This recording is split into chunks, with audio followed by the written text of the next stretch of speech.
జై కాంగ్రెస్.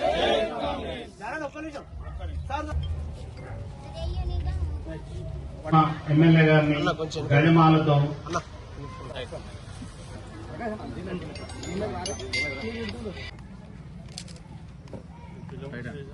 అందరూ కుర్చీలలో కూర్చోగలరు. అమ్మ మీరంతా చీరలలో కూర్చోవాలి. సోదరి మళ్ళీ అందరూ చీరలలో కూర్చోవాలి. తల్లి కూర్చొని చీరలలో కూర్చొని ఖాళీ ఉన్నాయి. పిల్లలందరూ నీళ్ళు 2,000 600 దాటద్దు, 400 తగ్గద్దు. హౌసింగ్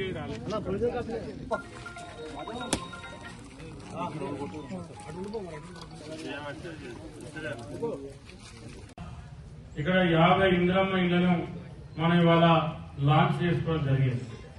మన 50 ఇందిరమ్మ ఇళ్లతో పాటు ఆనాడు మీరు చూశారు 2014 ఎన్నికలు కానీ 2018 ఎన్నికలు కానీ 2 ఎన్నికలలో ఆనాటి అప్పటి టీఆర్ఎస్ బీఆర్ఎస్ పార్టీ మీ అందరికీ ఇల్లు ఇస్తామని చెప్పి 2014 ఎన్నికలప్పుడు మరి ఆనాడు అంతకుముందు 2014 కన్నా ముందు 2004, 9, 14లో మరి ఈ గద్దెపల్లి గ్రామంలో ఎవరైతే ఆనాడు ఇల్లు కట్టుకున్నటువంటి పేదవాళ్ళందరికీ ఇందిరమ్మ ఇల్లు ఇచ్చిన చరిత్ర ఆనాడు కాంగ్రెస్ ప్రభుత్వం. మరి మధ్యలో 10 ఏళ్లు ఆనాడు చెప్పింది అప్పటి ముఖ్యమంత్రి, అప్పటి ఉద్యమ నాయకుడు, ఇవి చిన్న డబ్బంతులు ఉన్నాయి. అట్లా ఎన్నికల కన్నా ముందు మన నాయకులు, ప్రజా నాయకులు, మన రాష్ట్ర ముఖ్యమంత్రి రేవంత్ రెడ్డి గారు ఆనాడు పిసిసి అధ్యక్షులుగా రేపు కట్టుకున్న వాళ్ళందరికీ, పేదలందరికీ భూమి ఉంటే చాలు ఇందిరమ్మ ఇల్లు ఇస్తామని చెప్పి ఆనాడు చెప్పి ఇవాళ 3,500 ఇళ్లు ఇవాళ నియోజకవర్గ వ్యాప్తంగా ఇచ్చి ఇవాళ దాదాపు 80% గ్రామాలలో ప్రొసీడ్స్ ఇచ్చి ముగ్గులు వచ్చే కార్యక్రమాన్ని కూడా పూర్తి చేశామంటే దానికి కారణం కాంగ్రెస్ ప్రభుత్వం, రేవంత్ రెడ్డి ముఖ్యమంత్రి గారు. అర్హత ఉండి నాకు ఇల్లు రాలేదని చెప్పి అడుగుతా ఉన్నారు. నేను మీకు ఒకటే హామీ ఇస్తా ఉన్నా. మీకేమయ్యో 2009లో నాకు ఎన్నికల్లో ఓటు చేశారు. 2010 గ్రామానికి 10 ఏళ్లలో ఏం రాలేదు. ఇవాళ 50 ఇల్లు ఇచ్చినాం. 50 ఇళ్లతో పాటు నేను మీకు ఒకటే హామీ ఇస్తా ఉన్నా. ఇంకా ఎంతమంది ఇల్లు కట్టుకుంటూ ఉన్నా అంతమందికి ఇల్లు ఇప్పించే బాధ్యత నాది. 400 ఎస్ఎఫ్టీ తగ్గద్దు, 600 ఎస్ఎఫ్టీ దాటదు. పేదవానికి ప్రభుత్వం 5 లక్షల ఇల్లు ఇస్తుంది. ప్రతి కుటుంబానికి ఎవరు ఇల్లు కట్టుకున్నా 5 లక్షలు వస్తుంది. మరి ఎక్కువ కట్టుకోవాలంటే నేను చెప్పిన విధంగా మీరు చేయవలసిన కోరుతూ మరి రైతులకు సంబంధించి ఇవాళ మన గ్రామంలో రైతు రుణమాఫీకి సంబంధించి 565 మంది రైతులు, దాదాపు 3,50,18,983 మంది రైతులకు మన గద్దెపల్లి గ్రామంలో రైతు రుణమాఫీ జరిగింది.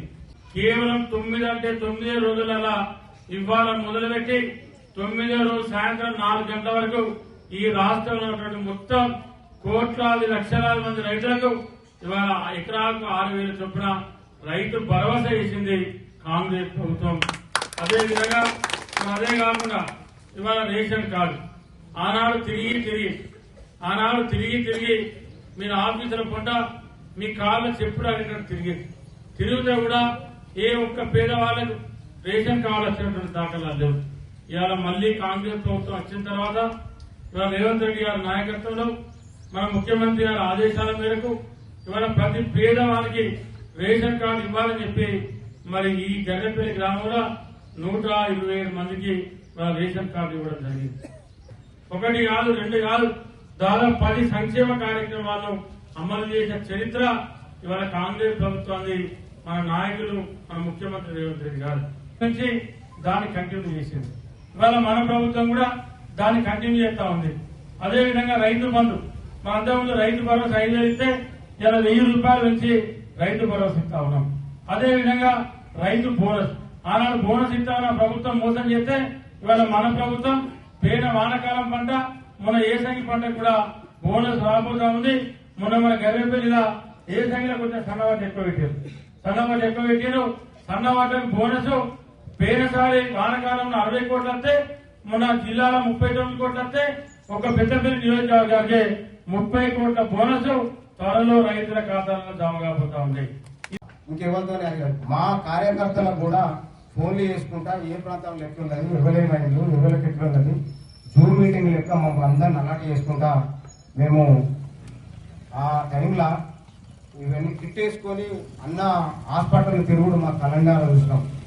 అరే అన్న మళ్ళా ఏమన్నా హెల్త్ ప్రాబ్లం అవుతుంది అన్న ఇవన్నీ అంటే వాళ్ళకంటే మనకేమున్నది రా, వాళ్ళకంటే ఇక్కడ రాబోయే కొద్ది రోజులలో ఎలక్షన్ వస్తుంది కనుక అన్న సూచించిన వాళ్ళు ఎవరికైనా మీరు బలపరిచి అధిక మెజార్టీతోని అధ్యక్షులను ఆశిస్తూ గౌరవ శాసనసభ్యులు విజయన్న గారు మాట్లాడతారని ఈ సందర్భంగా తెలియజేస్తున్నారు.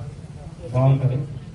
అలాగే మాకు ఇచ్చినవి మా పెద్ద ఊళ్ళో మాకు ఇచ్చినవి మాకు కూడా ఎక్కువే, కాకపోతే ఇంకా లబ్ధిదారులు చాలా మంది ఉన్నారు. మాకు ఇచ్చిన 50 ఇళ్ళు కనుక ఆ 50 ఇళ్ళను అన్ని కులాలకు పంచడం జరిగింది. ఇంకా మాకు ఇంకొక 100 ఇళ్ళు ఇస్తే లబ్ధిదారులందరికీ మేలు చేసిన వాళ్ళ విషయం.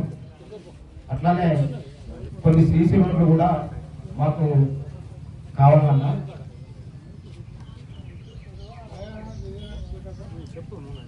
గవర్నమెంట్ స్కూల్స్ అవి ఉన్నాయి కనుక నైట్ ఎక్స్ప్రెస్లు కానీ కొన్ని ఆగుతలేవు. వీటిని కూడా ఒకసారి ఆర్టీసీలతో మాట్లాడవలసిందిగా కోరుతూ, ఈ ప్రాంతానికి మన ఊరు ఇక్కడనే దగ్గర కనుక ఇంకేది మంచి చెడ్డ అందున్నాయి. మీరు విద్యన్న ఒక జానికి దగ్గర కాదు, ఒక సత్యాపంతుల దగ్గర కాదు, ఎవరికి కాదు, ఎవరు పోయినా, చిన్న పిల్లోడు పోయినా లేకపోతే పండు ముసలమ్మ పోయినా మీకు ఏ ప్రాబ్లం ఉన్నా ఆ ప్రాబ్లాన్ని అట్లనే ఫోన్ చేసి సాల్వ్ చేస్తాడు. ఇంకేదైనా అవసరం ఉన్న హాస్పిటల్ కానీ ఏవి కానీ అవి కూడా అది చేస్తాడు. ఒక చెరువు మాకు పెద్ద చెరువు అన్న వాటర్ లేవు, పైనుంచి కొంచెం కెనాలి పెద్ద చేసి మాకు రాబోయే రోజులలో ఈ చెరువు కూడా అది దృష్టికి తీసుకొస్తామన్నా.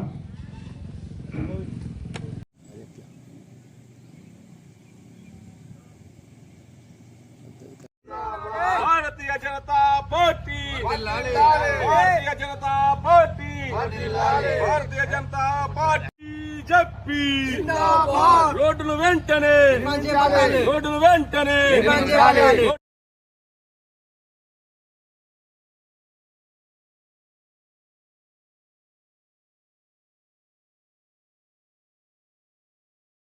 సీఎం ఉన్నాడు.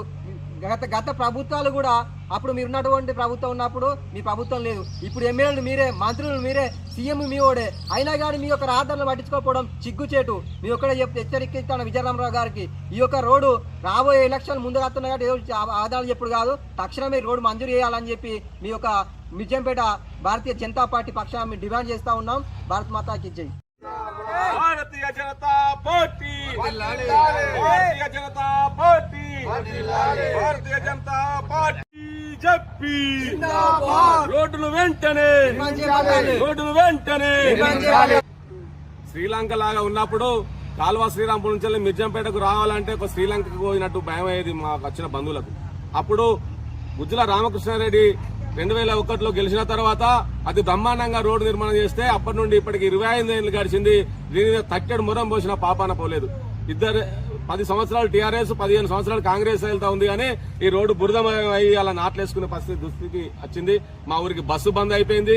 25 ఏళ్ల కింద బస్సులు వచ్చినాయి, ఇవాళ బస్సులు రాకుండా అయిపోయినాయి. పిల్లలకు బస్సుకి వెళ్ళాలన్నా, స్కూల్కి వెళ్ళాలన్నా, హాస్పిటల్కి వెళ్ళాలన్నా అనేక రకాలైన ఇబ్బందులు మా గ్రామాల ప్రజలు ఎదుర్కొంటా ఉన్నారు. మిర్జంపేట, కిష్టంపేట, మొట్లపల్లి అజ్ఞాతంలో ఉన్నప్పుడు వెలికి తీసినటువంటి నేత గుజ్జుల రామకృష్ణారెడ్డి గారు. నేను దయచేసి చెప్తా ఉన్నాను, అధికారంలోకి వచ్చినాక ఈ అభివృద్ధిని మర్చిపోతా ఉన్నారు నేతలు.